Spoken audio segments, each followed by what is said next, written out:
G'day YouTube, this is Necroarchanist XIII in association banner 1569, bringing you next chapter in Book 1 of the Necroarchanist Chronicles, Hell's Crusade. If you have not yet watched chapters 1 through 9, do so now to avoid spoilers.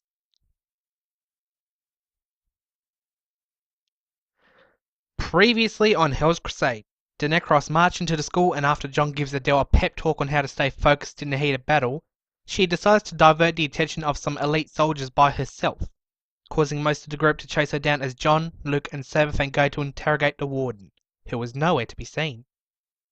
After Raziel saves Adele's life and frightens her by losing control of his vampiric bloodlust, she confesses that she has fallen in love with him due to the way he has always been at her side to protect her. But before Raziel can give a comment, the pair are cornered by soldiers. With his demonic adrenaline rising, Raziel somehow summons the creature to destroy the opposition in the blink of an eye. Now that everybody has caught up and requiring an explanation as to what the fuck just happened, this is Hell's Crusade, Chapter 10, and Justice for All. Once Raziel had fully awakened, everybody was asking about what had just happened. I have no idea, he said. All I know was I was going to charge up a spell to take those soldiers out. Then, in a flash of light, I was in some sort of limbo realm, a pocket of non-existence between dimensions. I was yelling out for somebody to get me out, and this black knight appeared from out of nowhere. I asked him who he was, and he said, Raziel did his best to recreate how he had heard the knight's voice, which was a disturbingly distorted version of his own voice. I am Odeon, horseman of the eternal night. You have summoned me here, and in turn yourself. I asked him, what do you mean summoned? He said, there exists such a thing as counterparts. For every man, woman, and child born, there is an angel born in heaven, and there is a demon born in hell, that both try to persuade their personal human counterpart towards their side. Then, a third counterpart exists as a neutral party, an entity harboured within the human soul, that feeds on the person's psyche and takes a form that befits them. We go by many names: guardian angels, spirit guides, ancestral souls. When that person dies, we'll travel to purgatory, where our morality is judged, depending on our Creator's moral compass, ranging from good and evil, order and chaos.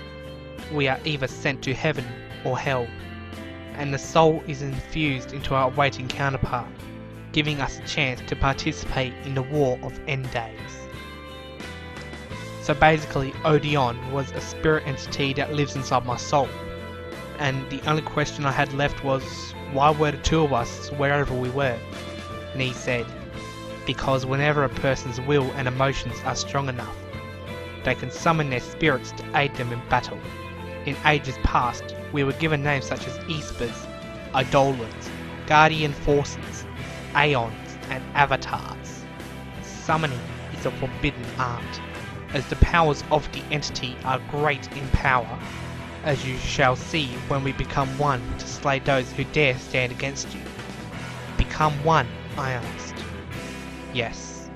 The summoner retains his thoughts, memories, and free will to do as they please, but the summoned spirit takes over their physical body, giving them power beyond their wildest dreams. To summon is a powerful art and can be used at any time, but also at a cost. Power like this will taint the mind of the summoner over time, and they can be driven into madness or worse. Abusing the power of summoning can also drastically shorten the summoner's lifespan. I attempted to repeat what he said just to see if I understood, and said that using the power of summoning a lot will slowly destroy my true body, and Odeon replied yes. Then I hypothesized that if I were to only use the power in short bursts, if I'm up against an enemy that is too powerful and I'm desperate to slay it for whatever reason, it would have little negative effect, and he also replied yes. Then without warning, everything went dark, and when I could see again, I realised I was in the body of Odeon, and I knew what had to be done. "Well," said Dante in an Italian mafia-style voice, "you'll manage to get the power, next you'll get the money, then you'll get the women." Everybody just stared at Dante. "You idiot," said John. "Anyway, Bob, Fang and I found something.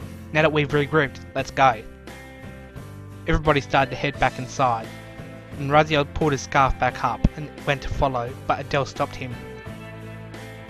"I need to know something, Raziel," she said, but Raziel shushed her. "I know what you're going to say," he said, "and you shouldn't be embarrassed. To be honest, it will beat having a loser brother-in-law to worry about when I already have Dante around to be a pain in the ass. Does this mean... if it means that much to you, I will." Adele smiled and kissed Raziel on his cheek. "Let's go then," she said. "The others are going to be waiting for us." "I wonder what they're going to say when they find out though," said Raziel. "We'll worry about it later." A minute later, everybody had gathered in the warden's office just to see Raziel and Adele barge in. "And where were you two?" asked Dante smugly. "We saw a soldier trying to bring in reinforcements," said Raziel, "so we killed him." "Is that so?" John hit Dante with the back of his hand. "And what the hell was that for?" shouted Dante. "You know what," said John, as he turned to Raziel and Adele. "We found this right here, but I got no idea how far down it goes. Now that you're here, Adele, we can use your wings as a light source." Adele nodded and spread her wings out as far as she could to fit them in the doorway, and the light that came out instantly blinded everyone. "Nice one," said John. "We'll be able to see all the way down to hell itself, if it leads that far." Everybody nodded and started to head down the staircase, but Brian stopped and stared into the inky blackness. "What's the matter, Brian?" asked Dante. "You scared?" "No, I just had a thought," said Brian. "I'll stay up here and barricade the door behind us in case more soldiers come. I'll catch up when it's safe." "Coward." "Look who's talking," cried out John. Everyone except for Brian finally went down the staircase, and minutes later, approximately halfway down, Stan and Luke stopped from exhaustion. "I'm getting too old for this shit," said Luke. "You have it easy," said Stan. "I don't know why I'm wearing this fucking thing." Stan took his helmet off and sighed a breath of relief. Then he looked up to see that Dante was sliding down the handrail of the staircase. As he passed by, Dante tripped and fell off the handrail. Both Stan and Luke looked over the rail to look for Dante, who just slowly floated up on his wings and landed on the stairs, leaning on the rail. "You bastards!" he screeched. "Why the fuck didn't you catch me?" "You shouldn't have been sliding down on the rail," said Raziel as he came down the steps. "So where's your girlfriend?" asked Dante. "Further up. She can't take the heat, so Fang's giving her a lift. You know, I never really noticed until now, due to the surprisingly cold weather we've been having, but he's like a walking air conditioner." Luke began to laugh. "It'd be funny if you two started dating," he said. "Why would that be funny?" asked Raziel. "Well, look at her. Then look at you. It's like when your parents started dating. Your dad was this big-ass battle-hardened soldier just come back from the war, and he goes and hooks up with this gorgeous chick with advanced degrees in science that's way out of his league. You're a vampire and she's half angel, demon, thingy. Nephilim. Yeah, that. I just don't see it working out." "Well, I've seen stranger relationships. Dante's obsession for his hair, for one." Dante then pushed Raziel over in protest. "Well, I'd expect that from a teenage girl," said Raziel, "not an adult bloke." At that moment, Vincent came stomping down, with Saberfang and Adele not far behind him. "Where's Dad and Jack?" asked Raziel. "They says they can't be bothered walking," replied Vincent. "Says jump down." "Jump?" Suddenly, the two men could be heard yelling out with delight higher up. They rushed past everybody else, diving through the central gap in the staircase, and everybody looked over the side of the handrail, watching them plummet into oblivion. "Those are two crazy bastards," commented Stan. "I know," replied Raziel, "but they do have a point." Raziel lifted himself up and over the handrail, allowing himself to fall down. Dante and Vincent soon followed, but nobody else did. Just before they hit the ground, the three brothers let loose their wings and drifted to the ground where John and Jack were waiting. Luke and Stanton came down by sliding down the handrail just like Dante was. And finally Saberfang, still with Adele atop his back, was using his expert agility to run down the wall in a spiral formation. John then looked up, and there was no sign of the afternoon sun, just more blackness. No light source was particularly helpful apart from Adele's wings, but Luke had a torch in his pocket that he took out and shone around the area. He eventually found a colossal locked wooden door big enough to fit a tank inside, and it was bordered by an archway full of statues that on average were about the size of Raziel, and they had engravings with subtitles that explained their strange designs. Starting from the bottom left and following the arch, the first statue depicted a man ripping out his eyeballs with his mouth open as if he were crying. This was called Anima Miseria.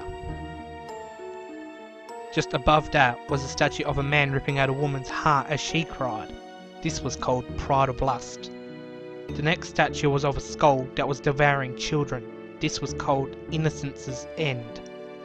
The next statue was of a man with a hunchback, crawling on all fours. His back was turned, but his head was twisted as far back as the neck would allow to show his face, which was demonically distorted with bulging eyes, a torn-off nose, and mouth grinning in an evil smile. His hands were holding something small that was unable to make out. This was called Corruption of Power. Skipping the statue at the top of the arch and going to the next one on the right was of a demon sitting on his throne, seemingly content with a woman with an eerily familiar face thrashing around as she was impaled on a spear that the demon was holding, dripping blood onto him. This was called a pact sealed.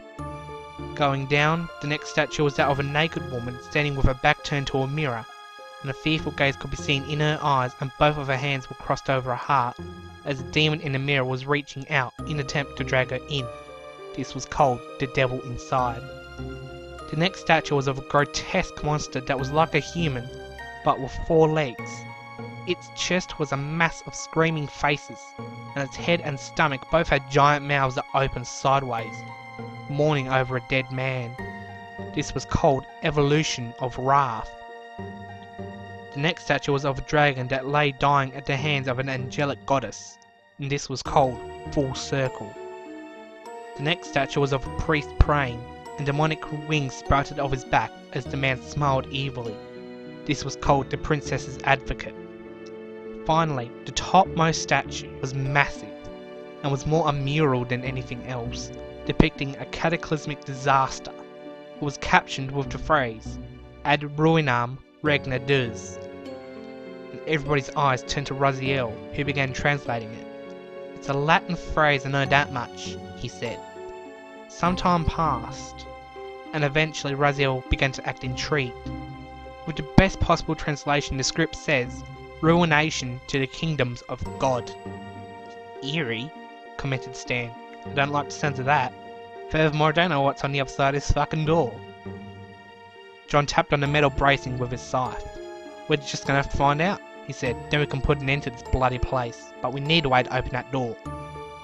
Stan looked down at the giant knife-shaped claw in his left hand. I could try to pry it open, he said. Best let me try it, said John. I've got a method planned out. Stan let go of the handle inside the katol and let it drop to the ground. John picked it up and wielded it, apparently trying to gain a feel for the weapon's size and weight. Then, he walked up the wall calmly, spreading his arms out to gain balance, keeping the blade in his left hand and his scythe in the right. John managed to walk halfway up the door before he turned to the gap in the middle of the double door. John swung his scythe and plunged it into the wood below him, and using both hands, John then shoved the katol into the gap in the door and tried to wedge it open. Shit, it's not gonna budge, he said. The door's too thick. Everybody looked around and Stan noticed a thick bar of iron resembling Jack's sword, but was half the width along the face of the blade and 3 times longer. Vincent picked it up and squeezed one end of the bar to make a handle. He then tried to pick it up with both hands, but he could not maintain the balance. It too wobbly, he said.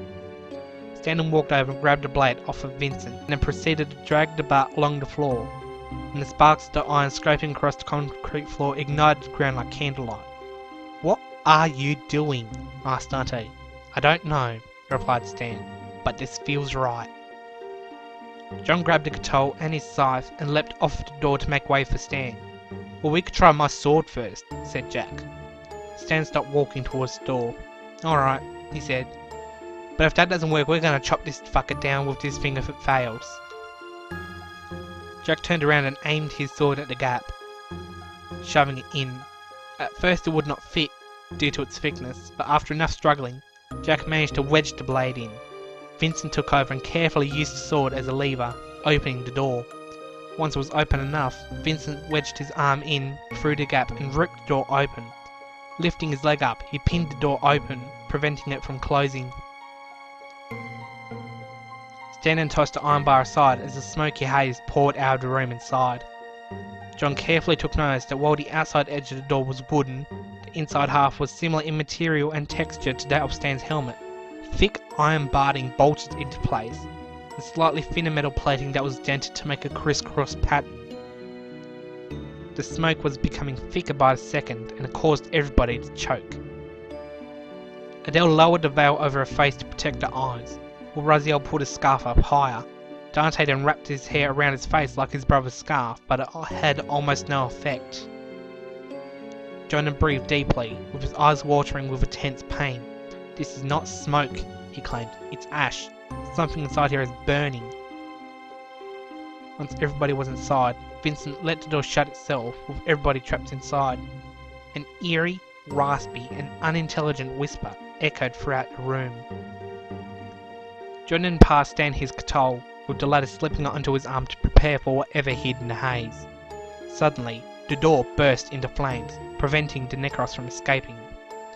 The fire ran across the wall like a nest of vipers reaching out. Then Dante stepped forward in front of the group and span his sword around in front of him. "Gaspless!" he cried. A whirlwind surrounded Dante, and it blew away the nearby ashes far enough to reveal a monstrous silhouette in the distance. Beyond that, somebody was heard screaming in torturous anguish. The room grew louder and louder, with the ambient noise of cogs grinding up against each other, and the sound of scraping steel pierced the minds of the Necros. Barely audible were other unidentifiable mechanical noises, which seemed to be similar to steam engines and pistons, among other things. Then the ominous voice spoke. "So let it be written. So let it be done. I am sanctified for the chosen one. Blood running red and strong, there is no denial. I bring plague and darkness 3 days long. Hail to the fire. Die by my hand as I creep across the land, killing firstborn man. I rule the midnight air as the destroyer. Born I shall soon be there for their deadly mass. I creep up the steps and floor towards the final darkness. I am creeping death." The ashen haze lifted partially, so that the Necros could finally see the room around them, which was a horrifying spectacle to behold. In a broken ring with a gap for the doorway, there were 7 giant machines, powered by children slaves pushing a giant around and around in a mindless trance. Every so often, one of the children fainted and was slowly pushed out of the way into a pit of lava below. Atop the machines was a black and yellow crystal with a fleshy texture, and giants powered the crystals so that they glowed, and every child that died boosted the crystal's power output. Once the crystal stored enough energy, a massive archway, similar to the doorway outside, which had a similar but far larger crystal embedded in the top, siphoned the energy via the small crystal firing electricity into the large one. Nearby the large mechanical spires were iron pipes that dumped more and more children onto machines to replace those that were lost. Large spaces in the walls were occult symbols painted in blood, and a particular symbol was painted on the iron floor. One large ring with 3 smaller circles inside. Random symbols were painted around the small circles, but not inside. Finally, standing within this massive ring was a colossal, 4-legged, skeleton construct made out of bone and partially plated in steel. 2 swords lodged in its back had a series of chains and blades fused to the ends of the hilts, which spread out to resemble wings. Its ribcage held a charred corpse inside like a cage, and the pelvis acting as the floor. And the beast reached into its own chest and ripped the ribs apart, releasing the body inside. Each rib was now able to move independently at varying speeds, flowing in and out as if lungs were inside. The skull had triple rows of fanged teeth in each jaw. Natural spikes of bone formed horns that started with 3 massive horns in the center of the forehead and on either temple, then trailed down the spine, each spike increasingly smaller to the tailbone, which was reminiscent of a scorpion's tail. Each arm had 3 joints connecting to half-meter long bones and had iron spikes fused to the wrists, each blade as long as the entire arm itself. Each of its legs ended in a hoof encrusted in rotten flesh, and its open jaw partially held extremely long tongues that oozed black slime that dripped over the monster's various body parts. Each eyeball was an ever-burning shard of coal, burning soullessly red. It let out a monstrous roar, and the entire room was filled with a red light. Adele promptly fainted and dropped to her knees in a catatonic trance. John and Raziel rushed to her side, with the former attempting to lift her head up. The instant John touched her forehead, his mind was full of nightmarish visions about destruction incarnate. John ripped his fingers away to reveal that they were scorched with 3rd-degree burns that began to blister. "So," said the creature, "she is here. I have been called to take her back to where you belong, and slay the firstborn who have steered the daughter of the chosen one away from her destiny." John looked up, clutching his wrist. "If you mean me as the firstborn, you have no idea who the fuck you're dealing with, mate." "No, you're firstborn." John readied his scythe and looked at Raziel, then back at the monster. "If you know that Raziel is my firstborn son, then you should also know that as his father, the Arcanist, I won't let you try and harm him." The monster snarled in disgust. "Your valiant spirit is poison to one who knows nothing but pestilence. If you shall not give the dreamer to me, then I shall take her from your imprisonment by force." The long tongue shot out from under the beast's jaw, threading through the ribs, and reached out in an attempt to grab Adele. Raziel stepped out to shield her, so the tongues wrapped around his arms and legs, and they threw him into the ground. "Your infatuation is fallible," shouted the creature. "There is no hope for you should you hold on to her." Raziel picked himself up and began threatening the beast. "Smart-ass coward! Give me your name so I may carve it in the trophy I'll make from your corpse." "I have no true name. I am but the chief assassin sent from the depths of hell. I am but the bones of all those crucified upon Golgotha Hill alongside the Son of God." "Then you are the Golgothan, and I am the one horseman of the apocalypse. Odeon, come!" Raziel turned into a black mist that spread out and took the form of Odeon, who stepped over everybody else and charged at the Golgothan. His horse impaled the beast with his spear horn, while the knight slashed at him with his sword, running past the Golgothan and running alongside the wall, preparing to run past and strike back.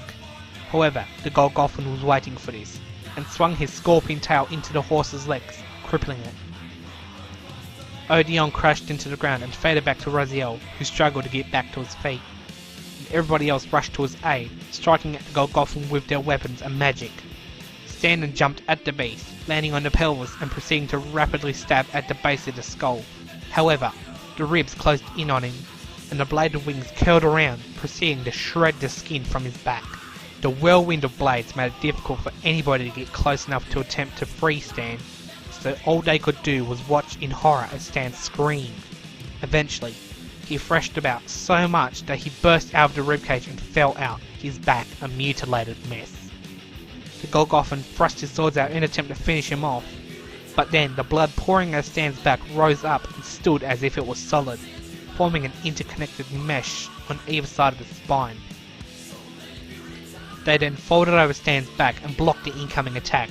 Stan then dashed forward, skidded across the floor, and turned around like a bull in a fighting ring. Stan then slammed into the Golgothan's giant helmet, breaking part of the spine. Vincent then jumped up, his wings proudly displayed as he drifted through the air. He dove down into the Golgothan and impaled the skull with his gun sword. He flew up to the left and slashed down, then flew back up to the right and slashed down, flying in front of the beast. He plummeted down while spinning in midair and impaled the Golgothan through the head. Sabafang jumped back and fired razor hail upon the Golgothan, which seemed to be the only thing so far that actually caused it pain. "He seems to draw power from the flames," said Sabafang. "He should chill out." Sabafang then breathed an entire blizzard from his mouth, enveloping the creature. Sabafang stopped breathing ice and looked at what he had done. The fire in the Golgothan's eyes had burned out. "You fools!" he screeched in a higher-pitched voice. "What have you done to me?" The iron armour began to fall off of the Golgothan's body. "If I go down, she's coming with me." The beast exploded in the ashes that raced forward, taking on the shape of its head, only larger, and attempted to devour the still entranced Adele. It moved too fast for anybody to stop, and as it was about to claim its victim, it exploded into a burst of flame. When the smoke cleared, Luke was standing over Adele, his magnum with a smoking barrel. "Adios," said Luke, as he used the heat of the barrel to ignite a cigarette in his mouth. Then he took a deep breath and blew a ring of smoke, which, like the rest of the smoke in the room, was suddenly absorbed by the crystal in the room. "Get her out of here, Fang," said John. Vincent walked over to the door and kicked it open. Then John picked up Adele and placed it on Sabafang's back, allowing him to leave the room. Vincent then shut the door, which made a harrowing screech as it shut, which it did not do the first time. Everybody turned to the mysterious gate, which was cloaked in shadow. Suddenly, the crystals atop the towering machine shattered, and the shards flew into the gate crystal. The gate then began to open slowly, revealing a pinkish mist behind it that led to a deep red vortex that swirled around like water draining out of a sink. A figure started to scream as it was chained to the archway by the wrists. John ran up and cut the chains, setting the figure free. Confused, John noticed something strange as he examined the figure's cultist-style clothes, but he did not fully realise it until the figure had fully stood up. It then erupted into fire, incinerating the robes to reveal a 9-foot-tall demon with long black hair like Dante's, only it was tied back at the end. 3 horns along the eyebrow line added another half-foot to the demon's already impressive stature. His colossal wings nearly spanned the entire archway, and he wore a spiked pauldron over his shoulder that was chained to his body like John and Vincent's armour. Embedded in the left side of his chest, a largish, dull crystalline formation jutted out of his flesh, and was covered by the chains on the pauldron as some form of protection. The entire bottom half of his body, apart from his sharp tail, was covered in a thick layer of brown hair and had clawed hooves for feet. His left arm had a spike protruding from the elbow, and his lower right arm was covered in semi-molten rock. Veins of lava visibly flowed underneath the skin. He grabbed the 6-foot John by the collar with his giant hand and hoisted him into the air, screaming in a powerful, confident voice, "Do you have any idea what you have done? You have damned these poor souls." The demon threw John across the room and turned to try and close the gate by holding the door shut, but it was no good as they slowly continued to open.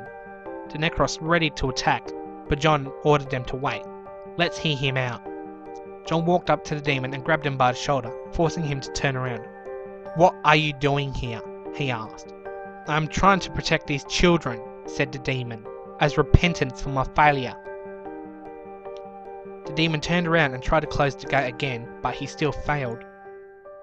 Raziel revealed his demonic eye and stared at the demon. The radiance coming from the gate glinted in his eye, and he suddenly came to a conclusion. "Unusual for such a being to harbour a heart of light," he said. The demon stopped struggling and turned around to face Raziel. "How do you know?" asked the demon. Raziel allowed his hair to cover the eye again. I can tell, he said. You have the true sight. Unusual for a human-born child.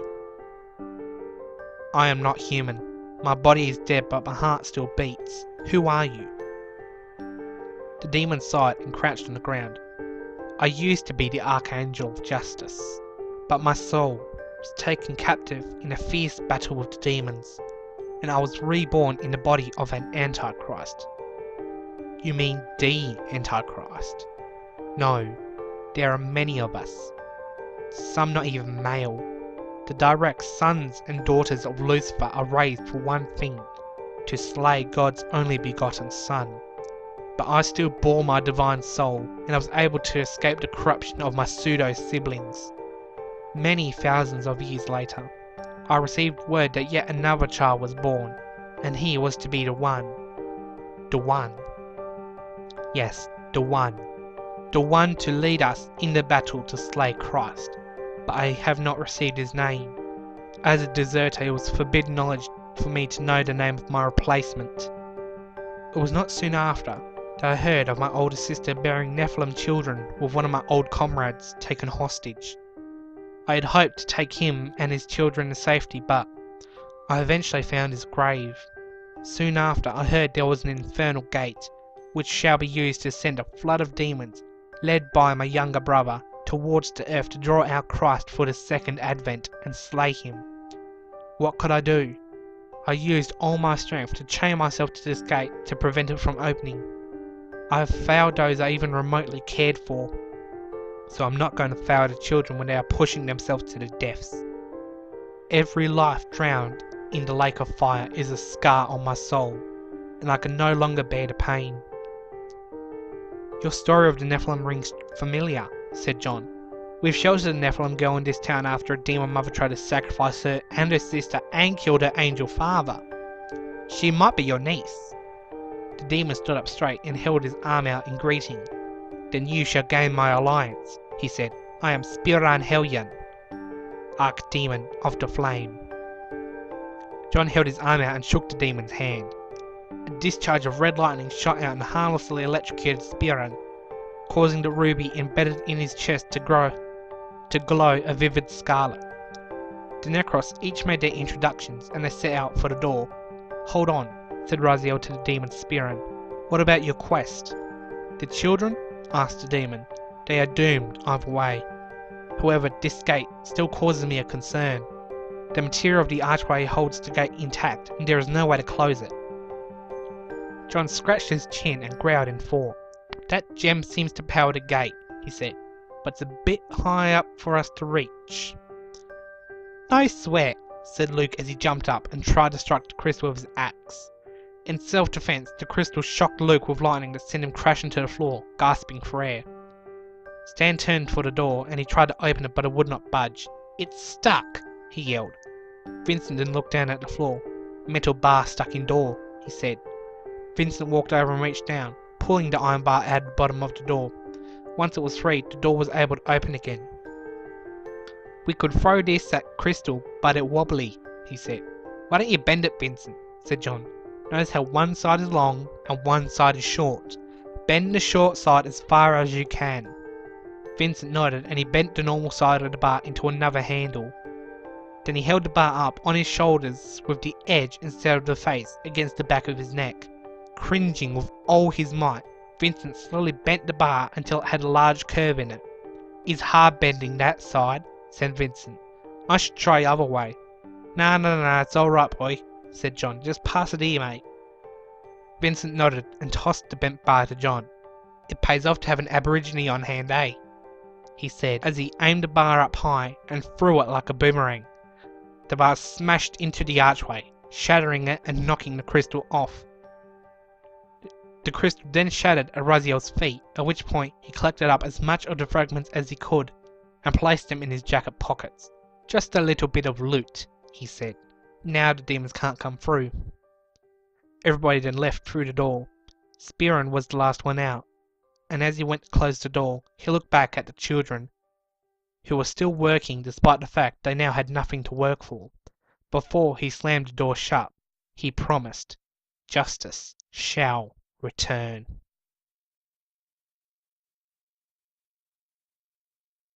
And that was chapter 10. Now, I think Raziel summed up his explanations pretty well. The reason why I gave him this extreme power to summon a demonic Death Knight is because of, you guessed it, Final Fantasy. Yes, this is going to be a recurring theme. I've already said this. Get over it. Starting with the third game, it is possible to summon magical beasts to attack the enemy, and Odeon is a reference to the recurring summon Odin, who was based off of the Norse god and his horse Sleipnir. Final Fantasy's Odin also used the sword Zantetsuken, which is Japanese for steel-cutting sword, to deliver instant death to any enemy he hits. But in some games, Odin can also use Gungnir, otherwise known as the Gunge Lance, to deal heavy non-elemental damage to bosses that can't be one-shotted that easily. However, in some games, Odin is lightning elemental, hence why Odeon makes black sparks when Sleipnir walks, and is accompanied by a thunderstorm.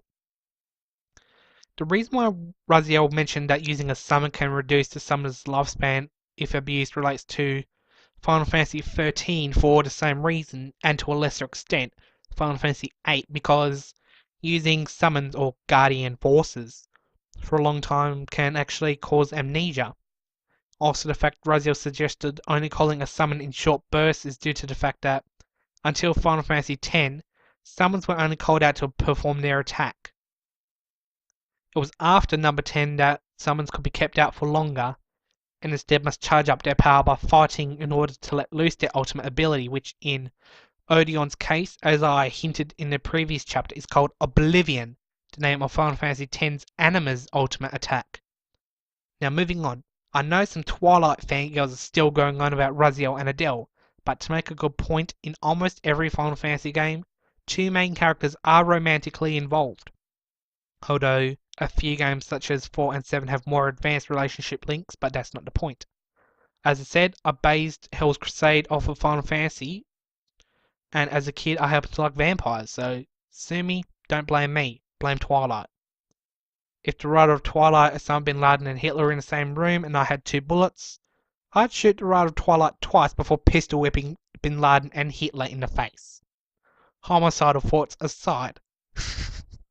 Let's move on to the statues at the bottom of the stairwell. I don't think anybody is going to get these references, but maybe, spoiler alert, they're supposed to foreshadow events later on alongside the Necroarchanist Chronicles.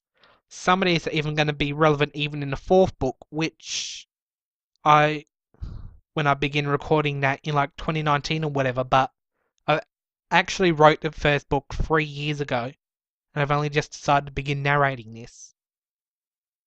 Anyway, moving on to the next scene. The idea for having children powering machines through eventually fatal labor is from the game Brutal Legend, as one of the missions involves rescuing a heap of guys from working on a gigantic clockwork machine within a mine. The Golgothan entity, what a scary fucker. He was inspired by the Golgothan from the movie Dogma, which is kind of a funny take on Christianity. Good movie, recommend it. Anyway, the Golgothan in this movie is Hell's chief assassin, created by a number of people crucified on Golgotha Hill alongside Jesus Christ, the Son of God. Since corpses tend to shit themselves not long after death, all that shit seeped into hell and created a gigantic, walking, talking shit devil.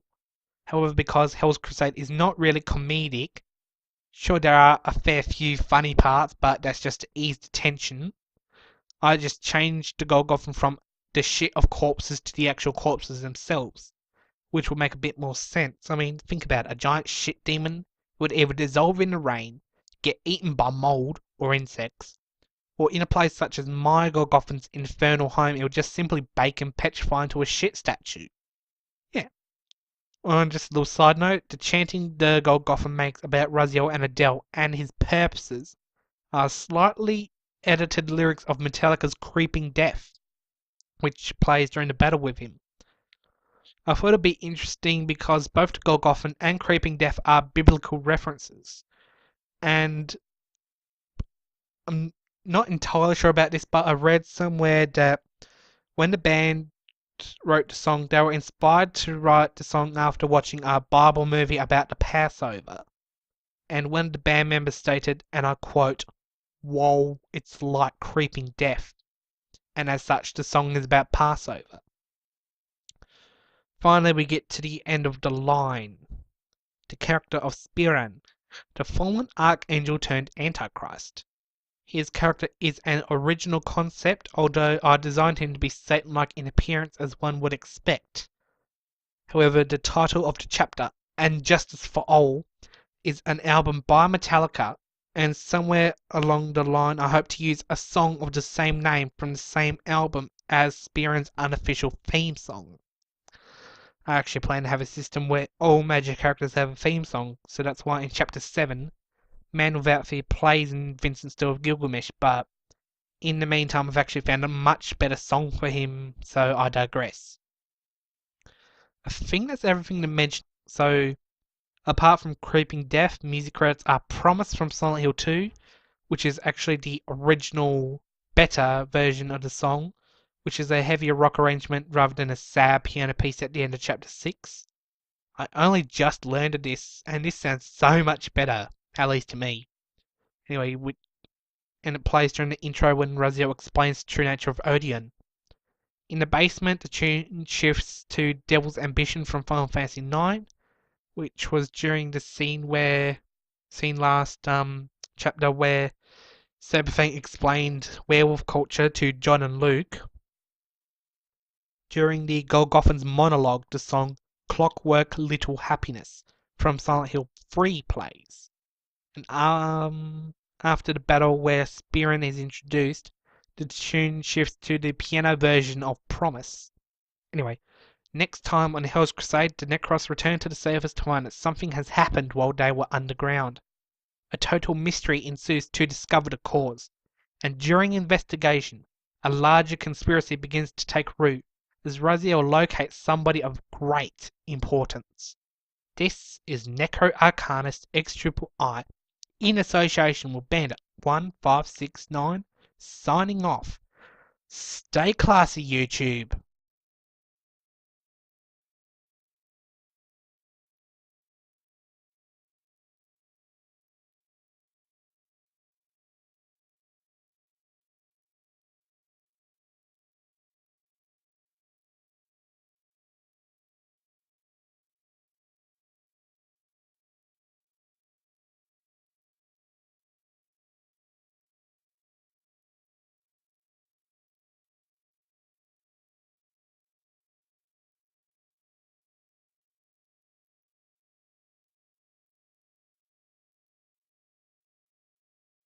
The time when all will be forgiven their sins, when the paradise we have long dreamed for will arrive.